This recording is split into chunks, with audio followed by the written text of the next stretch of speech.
ये क्या कहता है, in a socio constructivist classroom the teacher is, एक सामाजिक रचनावादी कक्षा कक्ष में। अब ये क्लासरूम की बात है इसलिए मैंने इसको डाला है, अदरवाइज ये वाइगॉस्की और पियाजे के कॉन्टेक्स्ट में भी क्वेश्चन जा सकता है। वैसे तो वाइगॉस्की हैं जो सोशियो कंस्ट्रक्टिविस्ट हैं, जो सामाजिक रचनावाद की बात करते हैं, बट आपका एनसीएफ एनईपी सब इसको प्रमोट करते हैं कि बच्चे को रचना करके, बच्चे को एक्टिव रख के, मीनिंगफुल लर्निंग, एक्टिव लर्निंग, इसकी बात कंस्ट्रक्टिविज्म करता है। ठीक है ना बात, तो फटाफट से बताइए। और 52 क्वेश्चन है, 52 आई थिंक। कोई पूछ रहा है कितने क्वेश्चन है? नोटिफिकेशन क्यों नहीं आता आपकी क्लास का टेलीग्राम पे? अभी तक नहीं आया यार, मैं भूल गई थी ज़ीबा आज सुबह मैराथन का नोटिफिकेशन डाल के, और मैं अभी शाम को आपको आज नोटिफिकेशन देना ही भूल गई, है ना। कल से याद रखेंगे इसको प्रॉपर। अगर हम बात करें, एक सामाजिक रचनात्मक कक्षा में शिक्षक को डैश और सामूहिक कार्य को सुगम बनाने के लिए, मैं मम्मी से बातों में लग गई थी फोन पे, देखो एक बार उनका कुछ आंखों में दिक्कत चल रही है, देखो एक बार। फर्स्ट ऑप्शन 79%, शिक्षक को डैश और सामूहिक कार्य को सुगम बनाने के लिए मेज व कुर्सी ऐसी होनी चाहिए, मतलब क्लास थी उसके बाद कैसी मेज कुर्सी होनी चाहिए, बताओ फटाफट से, सिंपल बात। In a socio constructivist classroom the teacher should be mobile, teacher क्या होना चाहिए, डायनेमिक होना चाहिए, इधर से उधर। मोबाइल क्या होता है, कहीं से कहीं भी जा सकता है। और फर्नीचर कैसा होना चाहिए, मूवेबल, एक जगह से दूसरी जगह मूव किया जा सके, फिक्स नहीं होना चाहिए जो आपका, क्योंकि बच्चों ग्रुप बना के बैठ रहे हैं, कभी चेयर इस ग्रुप में ला रहे हैं, कभी उधर ला रहे हैं, टीचर भी इधर से उधर जाए ग्रुप्स में, और फर्नीचर भी फिक्स ना हो। ठीक है जी, डिक्टेटर नहीं होना चाहिए टीचर, मोबाइल होना चाहिए। आगे बढ़ेंगे, क्वेश्चन नंबर 37 देखिएगा क्या कहता है क्वेश्चन नंबर 37। लास्ट के कम से कम 5 क्वेश्चन जरूर देखने हैं, अगर बीच वाले आसान लगे तो चाहे बाद में देखना, वो अच्छे क्वेश्चन से। लास्ट के 5-7 क्वेश्चन बहुत अच्छे क्वेश्चन हैं, जरूरी हैं, क्योंकि वैसे क्वेश्चन अभी हमें दिखते नहीं है, और अगर पेपर में आगे तो हम फंस जाएंगे, क्योंकि सिलेबस में है। तो पढ़ना तो सब कुछ ही है। Restricting learning to a permanent and measurable change in behaviour is problematic, यदि हम लर्निंग को यानी अधिगम को, सीखने को केवल व्यवहार में स्थायी परिवर्तन या जो चीज जिसको मापा जा सकने वाला बदलाव के रूप में ही देखेंगे, तो ये एक प्रॉब्लमेटिक चीज है। यानी लर्निंग वही है जो नंबर लेके आ रहा है वही सीख रहा है, बाकी कोई नहीं सीखता, ये कहना गलत है। ये सिर्फ व्यवहारवादी परिप्रेक्ष्य है, बिहेवियरिस्टिक एटीट्यूड है कि नंबर लेके जो नंबर लेके आया वो सीखता है, अदरवाइज नहीं सीखता। भाई बच्चे के अंदर क्या परिवर्तन हुआ, वो उसको बाहर प्रदर्शित कितना कर पाया, वो एक अलग कहानी है। तो ओनली चेंज इन बिहेवियर है लर्निंग, ये प्रॉब्लमेटिक बात है, ये बात इन्होंने सही कहा है कि समस्यात्मक बात है। Learning is a complex activity, क्योंकि लर्निंग परमानेंट चेंज से कहीं ज्यादा है। Learning is a complex activity that includes processes that take place internally. भाई सीखना एक जटिल प्रक्रिया है, कॉम्प्लेक्स है, जिसमें से कुछ चीजें परफॉर्मेंस में आपको दिखेंगी, कुछ चीजें इंटरनली होती हैं, है ना। तो जिसमें आंतरिक रूप से होने वाली प्रक्रियाएं भी शामिल है। इंटरनली आपके व्यवहार की बजाय जरूरी नहीं है सारे परिवर्तन व्यवहार में दिखें, कुछ चीजें इमोशनल लेवल पे चेंज होती हैं, कुछ चीजें समझ के लेवल पे चेंज होती हैं, कुछ चीजें दिखती हैं, कुछ चीजें नहीं दिखती। सारी पूरी लर्निंग को मेजर नहीं कर सकते आप। तो दोनों बातें सही है, इसका रीजन भी सही है और ये बात भी सही है। तो फर्स्ट ऑप्शन यहां सही है, 43% लोग सही जवाब दे रहे हैं। Question number 38, experimental learning stresses on, या एक्सपीरियंशियल लर्निंग भी इसको कह सकते हैं, प्रायोगिक हो जाएगा अगर एक्सपेरिमेंटल लिखेंगे, लेकिन हिंदी में इन्होंने अनुभवात्मक ही लिखा है, यानी अनुभव लेकर के। वैसे एक्सपेरिमेंटल भी अनुभव लेके ही होती है। एक्सपेरिमेंटल लर्निंग किस पे फोकस करेगी, अनुभव लेने पे। रीइंफोर्समेंट तो भाई गुड, वेरी गुड, शाबाश, इस पे फोकस करेगा। Importance of hands on learning, बिल्कुल, अपॉर्चुनिटीज मिलने पे, बच्चे को एक्टिव रखने पे, तभी तो अनुभव जन्य है कि जब अपॉर्चुनिटी मिलेगी बच्चा एक्टिव रहेगा, सक्रिय रहेगा। Drill and mechanical practice rote learning का उदाहरण है, जबकि एक्सपेरिमेंटल लर्निंग किसका उदाहरण है, मीनिंगफुल लर्निंग का, अर्थपूर्ण अधिगम का। That learning is a product, अभी बताया था लर्निंग प्रोडक्ट नहीं है, लर्निंग प्रोसेस है। प्रोडक्ट तो हो गया सिंपल, कितने रट्टे लगाए, कितने नंबर आए, बस ये देख लो। तो B option is the only right answer. आगे बढ़ेंगे क्वेश्चन नंबर 39 पर। When students are not able to perform as per the expectations of the schools should first focus on reflecting upon. जब आपको दिख रहा हो कि बच्चे जो है स्कूल के, वो स्कूल की अपेक्षाओं के आधार पर प्रदर्शन नहीं कर पा रहे, रिजल्ट खराब हो रहा है, वॉटएवर, तो आपको किस चीज पे विचार करना चाहिए सबसे पहले, ये देखना चाहिए। डेफिशिएंसीज हैं बच्चे में कमी नहीं ढूंढनी होती, आप अपने मेथड में, अपने सिस्टम में कमी ढूंढिए। The economic background of the parents, economic background का मतलब ये नहीं है कि आर्थिक रूप से कोई कमजोर है या गरीब परिवार से आता है तो सीखने की क्षमता नहीं रखता, फिर तो डॉक्टर एपीजे अब्दुल कलाम कभी डॉक्टर एपीजे अब्दुल कलाम ही ना बन पाते, ठीक है ना। The social background of the parents, again आपको बच्चे में कमी नहीं ढूंढनी है, मेथड में परिवर्तन करेंगे पहले, है ना। The school and the classroom environment and ईथॉस, school और कक्षा का वातावरण कैसा है, वहां लोकाचार कैसा है, वहां ईथॉस कैसा है, कहीं वहां कंपटीशन की बात तो नहीं होती रहती, सिर्फ मजा आता है सीखने में बच्चे को या नहीं, आपका मेथड ठीक है, स्कूल में कुछ परिवर्तन की जरूरत तो नहीं है, एनवायरमेंट ठीक है, कंड्यूसिव एनवायरमेंट है क्लासरूम में, ये सब चेक करेंगे सबसे पहले। तो सबसे पहले रिफ्लेक्ट करना होता है अपने टीचिंग मेथड्स पे, स्कूल के तरीकों पे। क्वेश्चन नंबर 40 देखिए, ये क्या कहता है, an effective way to encourage children for learning goals, के सीखने के जो गोल्स हैं, उद्देश्य हैं, उनको बढ़ावा देने के लिए क्या तरीका सही है। प्रेशराइज करना बच्चों को कि नंबर अच्छे लेके आने हैं, ये एकदम खराब तरीका है। To constantly compare their performance with peers, दूसरों से उनकी परफॉर्मेंस को कंपेयर करते रहो। शर्मा जी के तो इतने आए हैं, शर्मा जी के बच्चे के नंबर 99% आए, तुम्हारे सिर्फ 98 ही आए। हाँ, टू ऑफर रिवॉर्ड्स और पनिशमेंट, अगेन रिवॉर्ड और पनिशमेंट कोई अच्छा तरीका नहीं है बच्चे के साथ डील करने का। Inculcate love, Joy and curiosity for learning, अगर बच्चे को मजा आने लगा सीखने से, प्यार हो गया, उसको आनंद मिलने लगा, उत्सुकता पैदा हो गई, तो वो सीखेगा, और सीखेगा तो नंबर अपने आप आएंगे। तो fourth option is the right answer over here. Question number 41 देखिएगा, which of the following strategies would hinder students from becoming effective problem solvers, अच्छे समस्या समाधानकर्ता और क्रिटिकल थिंकर यानी समालोचनात्मक चिंतक जो है बन पाने में बच्चे को कौन सी एक चीज बाधा बनेगी। पहला ऑप्शन है asking students if they are sure they understand the problem accurately, ये बाधा नहीं, ये तो हेल्प करेगा कि बच्चों समझ में आया या नहीं, कोई दिक्कत है तो बताओ। Encouraging the students to think of analogies, analogies होती हैं वैसी ही समस्याओं के बारे में और सोच पाना, वैसे ही उदाहरणों के बारे में और सोच पाना, तो ये तो हेल्पफुल होता है कि सेम इस तरह की और चीजें, तो ये हेल्पफुल होगा। Asking the students to think rather than doing the thinking for them, ये बात भी अच्छी है कि आप बच्चे को सोच के जवाब नहीं बता दे रहे हैं, उनको कह रहे हैं विचार करो खुद से, उनकी जगह पे सोचने नहीं लग जा रहे हैं। डी ऑप्शन ही बचता है, encouraging the students to see only one way of seeing the problem and focus on a prescribed given solution, यानी कन्वर्जेंट थिंकिंग करवा रहे हैं आप बच्चे को कि बस क्लोज्ड एंडेड थिंकिंग कहते हैं इसको, कि आप बच्चे को ओपन एंडेड थिंकिंग नहीं करने दे रहे, दिशाओं में सोचने ही नहीं दे रहे, आप कह रहे हैं सिर्फ एक ही तरीका होता है किसी समस्या के समाधान का, उसी पे सोचो, तो आपने बच्चे के दिमाग को खुलने नहीं दिया, जब खुलने नहीं दिया, अपॉर्चुनिटीज नहीं दी, मल्टीपल सॉल्यूशन नहीं सोचेगा, तो प्रॉब्लम सॉल्विंग में बाधा ही बनेगी ये चीज, है ना। क्वेश्चन नंबर, इसको रिस्पॉन्स सेट कहते हैं कि एक ही तरीके से सोचने पे आप मजबूर कर रहे हैं बच्चे को। As an middle school teacher how will you increase intrinsic motivation, आंतरिक अभिप्रेरणा को कैसे बढ़ाएंगे। एनकरेजिंग कॉम्पिटिशन, कॉम्पिटिशन से कोई आंतरिक नहीं बढ़ती, एक्सटर्नल मोटिवेशन एक आध बार को बढ़ जाए, वो भी कितने दिन चलेगी पता नहीं। पनिशिंग अंडर अनडिजायरेबल बिहेवियर, यानी पनिशमेंट नहीं, पनिशमेंट देने से कोई इंटरनल मोटिवेशन नहीं बढ़ती। Inculcating joy for learning, reason अंदर होता है हमेशा किसका, इंटरनल मोटिवेशन का, तो सीखने में आनंद की अनुभूति जब बच्चा करेगा, learning for the sake of learning, जैसे वो म्यूजिकल इंस्ट्रूमेंट बजा रहा था बच्चा एक ऑप्शन में, क्योंकि उसको म्यूजिक पसंद था। आप पढ़ते हैं क्योंकि आपको पढ़ना पसंद है, कोई कहेगा पढ़ना थोड़ी किसी को पसंद होता है लोगों को, है ना। ऑफरिंग मटेरियलिस्टिक रिवॉर्ड्स, ये एक्सटर्नल मोटिवेशन है, नंबर मिलेंगे, पैसा मिलेगा, ये होगा, है ना, तो C option is the right answer, एकमात्र इंटरनल मोटिवेशन का उदाहरण है। क्वेश्चन नंबर 40, अगर एक्सटर्नल पूछा होता तो बाकी ऑप्शन सही थे। क्वेश्चन नंबर 43 देखिएगा, which among the following would be an example of diversity with equality, यानी विविधता का उदाहरण, समानता के साथ विविधता, यानी आप इक्वल अपॉर्चुनिटीज दे रहे हैं, समान अवसर दे रहे हैं, और आप बच्चे की विविधताओं को भी ध्यान में रख रहे हैं। तो Sameer likes to paint and Mihir likes to sketch, Sameer एक बच्चा है जिसको पेंटिंग करना पसंद है, रंग भरना पसंद है, और मिहिर को चित्र बनाना पसंद है। पेंट करना पसंद है, पेंटिंग बनाता है समीर, और दूसरा बच्चा है मिहिर जो स्केचिंग करता है, तो कोई रंग भरता है, कोई स्केच बनाता है, ठीक है, बात तो सही है, डाइवर्सिटी है, ठीक। फिर क्या आता है, Sameer goes to school and Mihir sells newspaper, Sameer तो स्कूल जाता है और मिहिर अखबार बेचता है। अब इसमें इक्वालिटी तो नहीं दिख रही है दो बच्चों की, डाइवर्सिटी तो है, लेकिन ऐसा लग रहा है एक बच्चे को काम जबरदस्ती करना पड़ रहा है और दूसरा बच्चा है जिसको एजुकेशन मिलनी चाहिए और वो ले पा रहा है, तो ये तो खराब तरीका हो गया। Sameer got new clothes for Diwali and Mihir वोर हिज ओल्ड क्लोथ्स, समीर क्या है, नए कपड़े मिलते हैं उसको दिवाली पे, और मिहिर बेचारा जो है पुराने कपड़े पहनता है। तो इसका मतलब ये हमें इक्वालिटी की तरफ तो इशारा नहीं कर रहे, ये बता रहे हैं एक बच्चा गरीब है एक अमीर है, तो यहाँ इक्वालिटी या डाइवर्सिटी की बात तो हो नहीं रही है ना, ये तो प्रॉब्लमेटिक है। Sameer lives in a flat and Mihir lives in a hut, वो बेचारा झोपड़ी में रहता है, अब झोपड़ी खराब है या नहीं, लेकिन हाँ हमें इतना पता है बारिश में ठंड में दिक्कत झोपड़ी में ज्यादा होगी फ्लैट की बजाय, है ना। तो हम ये कह सकते हैं कि ये तो बल्कि डिफरेंसेस को और बढ़ा रहे हैं कि एक बच्चा, ये क्या हुआ, एक बच्चा बेहतर है दूसरे से।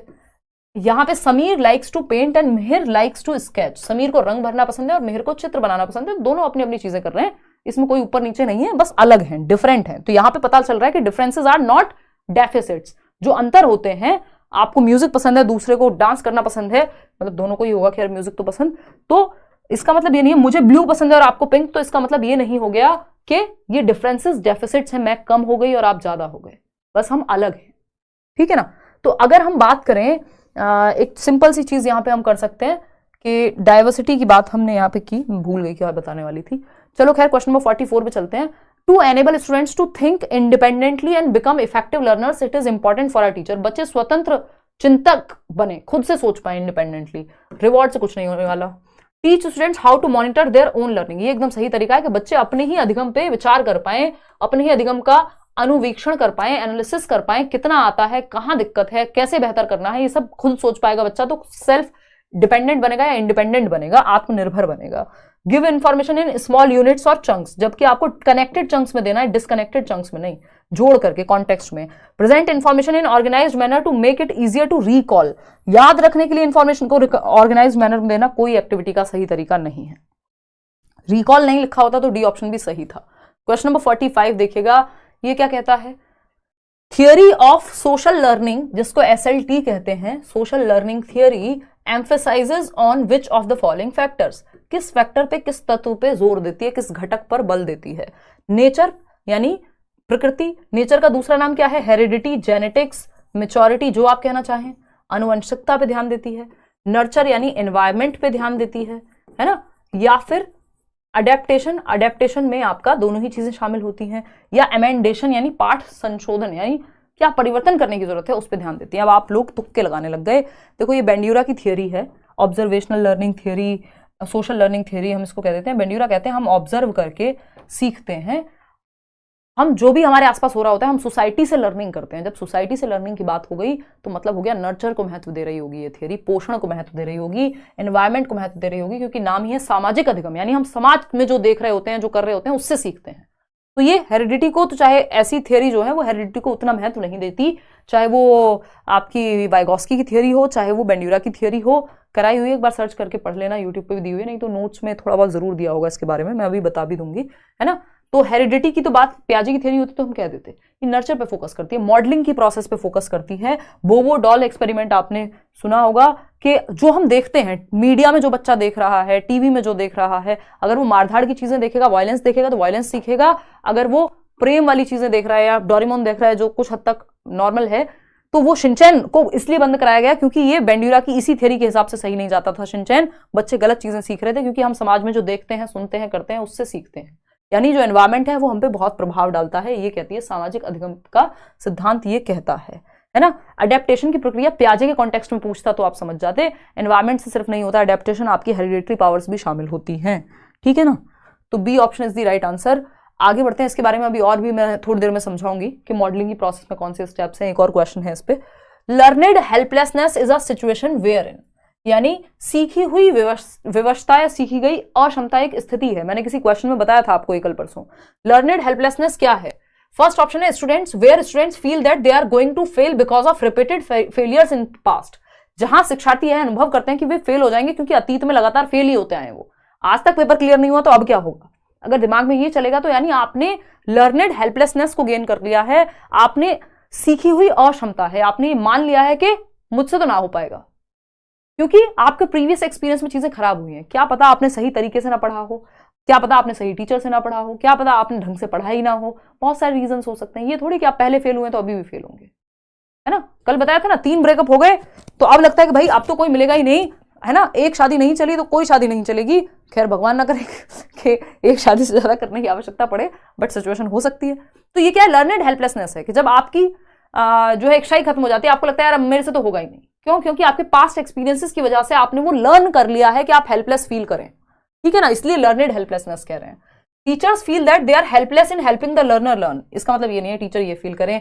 Problem related to gifted who experience of feeling of saturation in their learning, नहीं कि बस अब तो यहां तक पहुंच गए, सैचुरेशन आ गया है, गिफ्टेड के बारे में नहीं। फेलियर के आधार पर यह चीज आती है, the learned scholars of society feel helpless in the democratic polity, कुछ भी इधर उधर की बातें हैं ये। फर्स्ट ऑप्शन है students feel that they are going to fail because of repeated failures in past, यदि बच्चे का अनुभव ऐसा रहा है तो उसके आधार पर ही मान लेता है कि अब मेरे से होगा ही नहीं। इसके लिए बच्चों को आपको ट्राई कराना है, नए तरीके से सिखाना है, उसका इंटरेस्ट जगाना है, थोड़ा सा उसमें कॉन्फिडेंस बूस्ट करना है। क्वेश्चन नंबर 47 देखिए, according to the theory of social learning theory of Albert Bandura, अभी इसी की बात कर रहे थे ना, which one of the following is true? Albert Bandura के सामाजिक अधिगम सिद्धांत के अनुसार निम्नलिखित में से कौन सा सही है?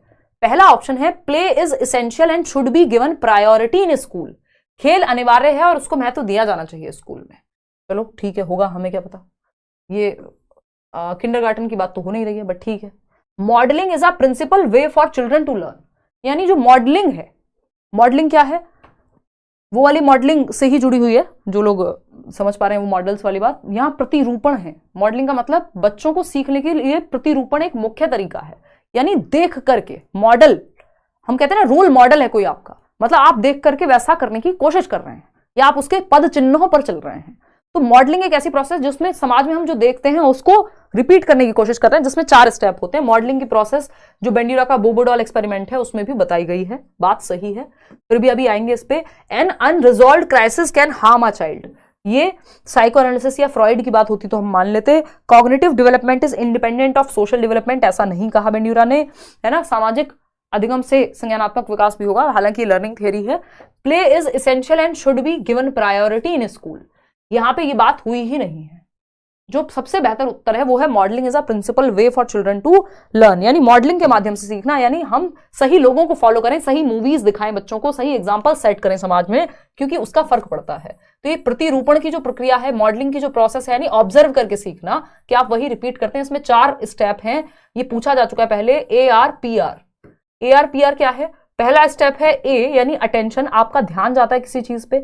आप मूवी में देख रहे हैं किसी को कुछ करते हुए, या आपने साइकिल ठीक कराने गए, बाइक ठीक कराने गए, आपने देखा हवा कैसे भरते हैं भैया टायर में, पंचर लगाना कैसे पंचर लगाया जाता है, आपकी अटेंशन गई उस चीज पे, ध्यान गया, अवधान जिसको कहते हैं। बिना अटेंशन के आपको याद कहां से रहेगा? मम्मी को देखा रोटी बनाते हुए, ध्यान गया आपका वहां पे। रिटेंशन क्या है? अब दिमाग में रह गई ये चीज। रिटेंशन मतलब अब आपने धारण कर ली ये चीज, दिमाग में है कि कैसे रोटी बनाई जाती है, गोल गोल दिमाग में धारण कर लिया। फिर क्या है थर्ड ऑप्शन या थर्ड स्टेप? प्रोड्यूस करेंगे आप, यानी आप खुद से इस चीज को करके देखेंगे, रोटी बनाएंगे, भारत का नक्शा बनेगा।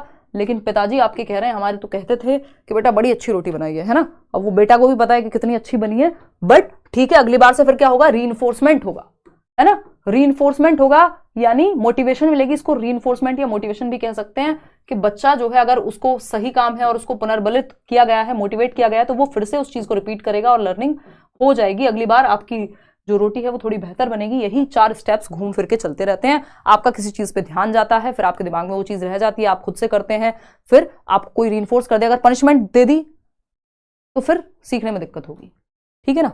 तो गलत काम के लिए पनिशमेंट मिल जाएगी तो, लेकिन हालांकि हमें पनिशमेंट का इस्तेमाल करना नहीं है स्कूल में।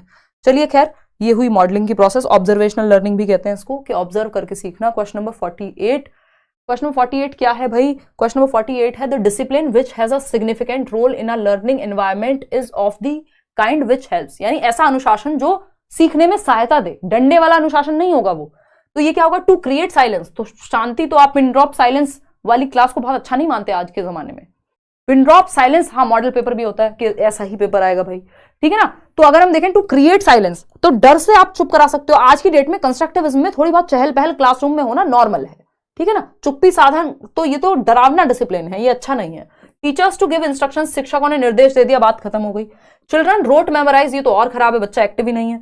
Children to regulate and monitor their own learning, सबसे बेहतर डिसिप्लिन की फॉर्म है सेल्फ डिसिप्लिन, है ना। जैसे मैं बहुत साल पहले एग्जाम्पल दिया करती थी, प्यार अंदर से आता है भाई, है ना, अंदर से बाहर की ओर हो जाता है, करना नहीं पड़ता। वैसे डिसिप्लिन भी अंदर से आना चाहिए, हो जाना चाहिए। जिस टीचर की क्लास में आपको मजा आता है, आपने देखा होगा, आप शांति से पढ़ते हैं, क्वेश्चंस पूछते हैं, इंटरेस्ट लेते हैं, तो डिसिप्लिन वो बेहतर है जो सेल्फ डिसिप्लिन है, जो अंदर से आए, है ना, जो करना ना पड़े, जो डंडे के दम पे ना हो।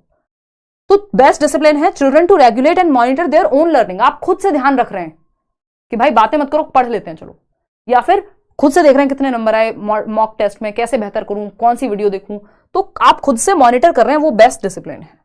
मतलब बच्चा जब खुद से मॉनिटर करे, सेल्फ डिसिप्लिन कहेंगे इसको। क्वेश्चन नंबर 49 देखिएगा, the cause of learned helplessness in children is there, बच्चों में सीखी गई निस्सहायता का या अक्षमता का, कि उनको लग रहा है कि अब वो फेल हो जाएंगे, रीजन क्या है?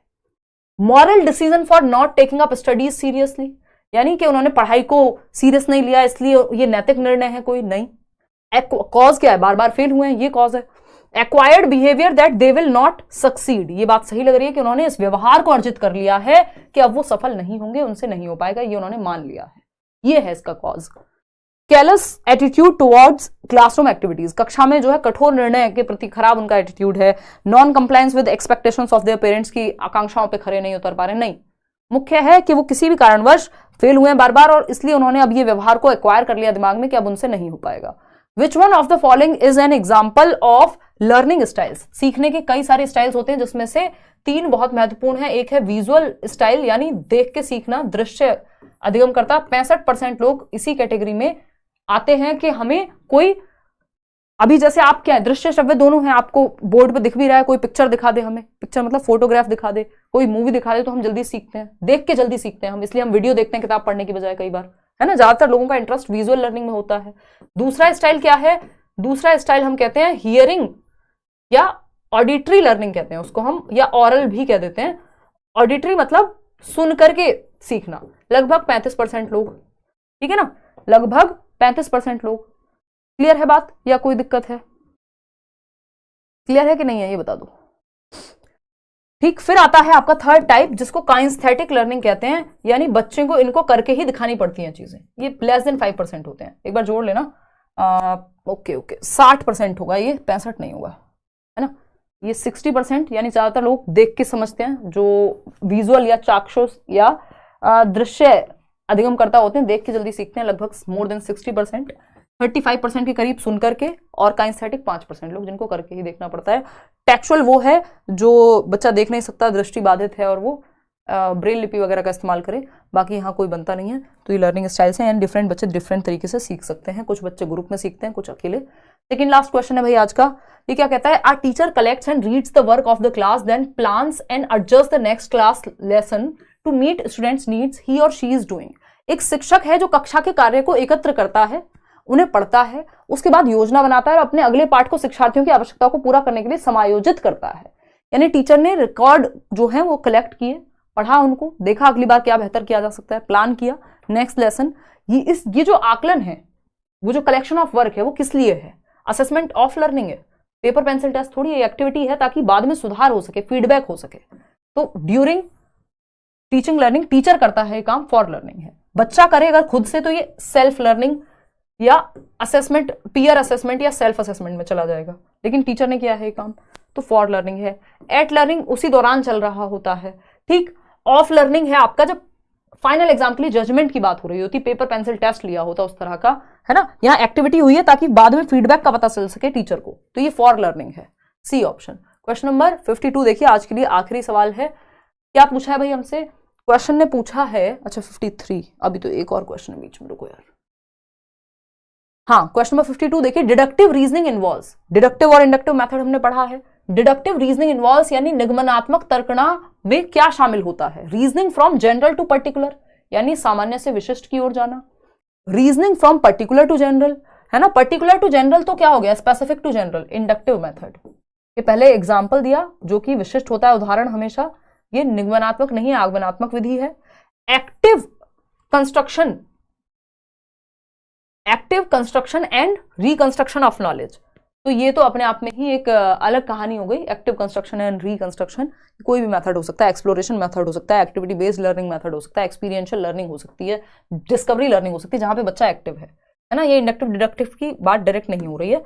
Methods including inquiry learning and heuristics, यानी जिसमें इंक्वायरी लर्निंग हो रही है। इंडक्टिव और डिडक्टिव एग्जैक्ट पूछा है आपसे, तो आपको वही जवाब देना है। आंसर होगा reasoning from general to particular, सामान्य से विशिष्ट की ओर जाना। देखिए रूल, डिडक्टिव का मतलब ये, पहले आपने रूल या डेफिनेशन बताई और रूल के बाद आपने एग्जाम्पल उदाहरण दिया। पहले आपने डेफिनेशन परिभाषा बताई, संज्ञा की परिभाषा, नाउन का आपने रूल या a+b² फॉर्मूला बता दिया, उसके बाद उस तरह के सवाल सॉल्व कराए, फिर नाउन के एग्जाम्पल दिए कि सीता जो है एक नाउन है।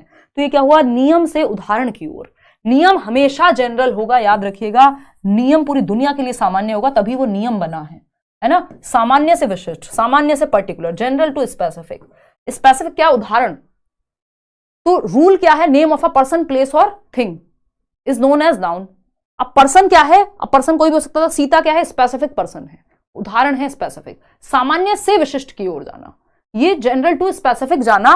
एक क्वेश्चन इस बार भी जो आया था, जेनरिक टू स्पेसिफिक जाना, इसी पे आधारित था, ठीक है ना। अगर इंडक्टिव लिखा होता तो यहां पे ये आपसे फिर ये नहीं पूछेगा स्पेसिफिक टू जनरल जाना, वो कोई रूल नहीं है, वो आता है उसके अंदर, बट जनरली पेपर में कभी नहीं पूछा जाएगा कि स्पेसिफिक टू जनरल पढ़ा दो। आपसे पूछा जाएगा एग्जाम्पल टू रूल जाना। एग्जाम्पल टू रूल जाना लिखा हो, उदाहरण से नियम की ओर लिखा हो तो इंडक्टिव हो जाएगा कि पहले संज्ञा के उदाहरण दिए, बाद में परिभाषा बताई। ठीक है ना, तो ये एक बेसिक सी बात है। चलिए खैर आगे बढ़ते हैं नेक्स्ट क्वेश्चन पे। क्वेश्चन नंबर 53 देखिए, आज के लिए आखिरी सवाल है ये। क्या कहता है भाई ये क्वेश्चन, देखिएगा एक बार। इतनी प्रैक्टिस अगर कर जाओगे कोई दिक्कत नहीं होगी। मैडम 37 और 46 को और एक बार समझा दीजिए प्लीज। अभी समझा देंगे सुमन, डोंट वरी एट ऑल। 37 और 46 ठीक है, इसके बाद समझा देंगे, जस्ट अभी समझा देंगे। आज तो पानी पीने की फुर्सत नहीं मिली। हाँ चलो फटाफट।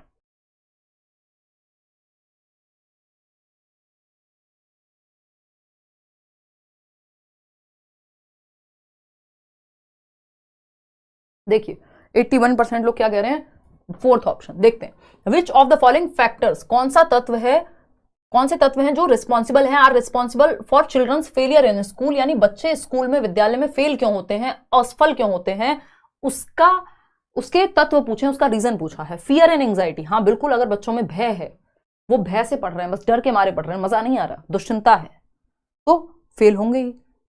मजे से सीखेंगे तो ज्यादा बेहतर सीखेंगे, ये तो हमें पता है। बोर्डम एंड कंफ्यूजन, अगर कंफ्यूजन में ही रहेंगे, बोर होते रहेंगे, ऊबते रहेंगे, मजा नहीं आएगा सीखने में, तो भी फेलियर का ये रीजन है एक। इररेलेवेंट करिकुलम, कई बार इररेलेवेंट या डीकॉन्टेक्चुअलाइज्ड करिकुलम होता है, पाठ्यचर्या जो है पूरा सिस्टम ही ऐसा है कि वो इररेलेवेंट है, समय के साथ परिवर्तित ही नहीं हुआ, फ्लेक्सिबल नहीं है, रिजिड है, तो ये भी दिक्कत है, इस वजह से भी फेल हो सकते हैं। डीकॉन्टेक्चुअलाइज्ड पेडागोजी, जबकि पेडागोजी कैसी होनी चाहिए, कॉन्टेक्चुअलाइज्ड, यानी संदर्भित होनी चाहिए पेडागोजी, और ये कह रहे हैं डीकॉन्टेक्चुअलाइज्ड, बच्चे की रियल लाइफ से, उसके जीवन से जोड़ करके एग्जाम्पल देना है। डीकॉन्टेक्चुअलाइज्ड का मतलब हो गया डिस्कनेक्टेड है, जो डिस्कनेक्टेड चंक्स हो, डीकॉन्टेक्चुअलाइज्ड हो, ये नेगेटिव बातें हैं, है ना। कॉन्टेक्स्ट में समझाना है, जीवन से जोड़ करके। चारों ही कारण है किसके, फेलियर के, जो बच्चा जिसकी वजह से फेल होगा, अगर ये चारों चीजें हैं तो यहां पे फेलियर रीजन हो जाएगा, है ना। अगर यहां पे लिख लिया होता कि फेलियर का रीजन नहीं है और फिफ्थ ऑप्शन में मान लीजिए ऐड कर दिया होता जॉय ऑफ लर्निंग, सीखने में मजा आना, तो ये फेलियर का रीजन नहीं है, फिर नॉट लिखते ही आंसर चेंज हो जाता। तो इन्हीं क्वेश्चंस को, इन्हीं ऑप्शंस को घुमा फिरा के क्वेश्चन में पूछा जाना है। पेडागोजी इससे बाहर क्या ही आएगी, सब कुछ हम डिस्कस कर ही चुके हैं। एनईपी के डायरेक्ट कुछ क्वेश्चंस हैं जो मैंने पिछले साल भी कराए थे, इसका पार्ट 2 भी लेकर के आएंगे। एक बार मैराथन हो जाए कल 9 बजे शाम को, रात को हम 9 बजे मिल रहे हैं, थोड़ा सा नींद को रोक करके और कल लग करके पढ़ाई करनी है। 12 बजे 1 बजे जो भी बजे कोशिश करेंगे एक ही वीडियो में खत्म कर देंगे, मतलब कोशिश करेंगे कि कम समय में ज्यादा बात कर पाए कल। आउट ऑफ 53 क्वेश्चंस कितने आपने ठीक किए वो भी आप बता दीजिए अब, और ठीक से ज्यादा जरूरी है कि आपको समझ कितना आया, है ना। और 37 और 46 पूछा था ना किसी ने, अभी बताऊंगी। ये टेलीग्राम पे आपको पीडीएफ मिल जाएगा अभी थोड़ी देर बाद ही, 1 आध घंटे बाद ही, विद आंसर्स। और लाइक शेयर सब्सक्राइब आप कर लीजिएगा। टेलीग्राम चैनल आपको बता ही दिया, किसी भी फेक वेबसाइट या जगह से मत जुड़ना। 53 में से कितने क्वेश्चन आपके ठीक हुए वो आप कॉमेंट्स में बता दीजिएगा, जैसा कि कई लोग बताते ही हैं। तो ये टेस्ट का भी काम करेगा आपके लिए ये सेशन, और कल हम पूरा सिलेबस कवर कर लेंगे। 9 बजे बैठ जाना है, इधर उधर इंटरनेट वेस्ट नहीं करना है, गाने सुनने में, रील देखने में, है ना। 9 बजे रात को पूरा रिवीजन 30 नंबर का, और वो 30 नंबर आपको बाकी 90 में भी हेल्प करेंगे, ठीक है जी। तो 37 और 46 किसी ने पूछा था, पहले मैं 46 बता देती हूँ क्योंकि वो रास्ते में पड़ेगा। ये देखिए 46, learned helplessness is a situation wherein, सीखी हुई व्यवस्था एक ऐसी स्थिति है जहां बच्चा ये फील करता है कि वो बार बार फेल हुआ है, इसलिए उसको वो अपने आप को फेलियर मानने लगता है ना, जबकि उसको मेथड्स चेंज करने की जरूरत है ना। बार बार हुए फेलियर अपने एक्सपीरियंस के आधार पे, students feel that they are going to fail because of repeated failures in the past, कि भैया मैं तो इस बार भी फेल ही होऊंगा क्योंकि मेरे से तो आज तक पेपर क्लियर ही नहीं हुआ, 4 बार सीटेट दिया नहीं हुआ। भाई सही तरीके से मेहनत नहीं की, सही चीज नहीं पढ़ी, सही टीचर से नहीं पढ़ा, सही अप्रोच से नहीं पढ़ा, आपको पता ही नहीं है पेपर में आता क्या है, आप पढ़ रहे हैं कुछ और, तो आपको क्या लग रहा है यार मैं तो बस जा रहा हूं, मैं तो फेल होऊंगा ही होऊंगा क्योंकि मेरी तो किस्मत ही खराब है, ऐसा मानने लगते हैं ना कई लोग, क्योंकि वो पास्ट में फेल हुए हैं तो उनको लगता है अब मैं फेलियर ही हूं, एक I am going to fail anyway, मैं तो फेल ही होने वाला हूं, है ना, पनौती मान लिया अपने आप को एक तरह से।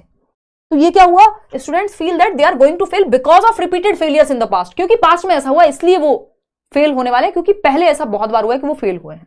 ये लर्नेड हेल्पलेसनेस है, ये सीखी गई अक्षमता है, आप हेल्पलेस महसूस करते हैं कि मुझसे तो होगा ही नहीं, क्योंकि पास्ट में आपके साथ एक्सपीरियंसेस खराब रहे हैं।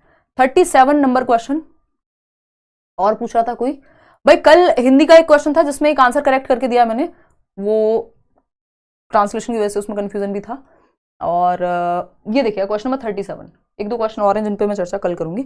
अगर हम बात करें असर्शन रीजनिंग की, restricting learning to a permanent and measurable change in behaviour is problematic. यानी अगर लर्निंग को हम सिर्फ ये मान लेंगे कि परमानेंट चेंज है आपके व्यवहार में, और परमानेंट चेंज और मेजरेबल है कि यानी लर्निंग जितनी भी हुई है उसको मापा जा सकता है, नंबर में पता लग जाएगा कि इतने % लर्निंग हुई है, जबकि ऐसा हो सकता है, ये बात प्रॉब्लमेटिक है कि अगर कोई ऐसा मानता है कि लर्निंग को पूरी तरह से मेजर किया जा सकता है और ये सिर्फ व्यवहार में होने वाला परिवर्तन है, तो ये प्रॉब्लमेटिक बात है।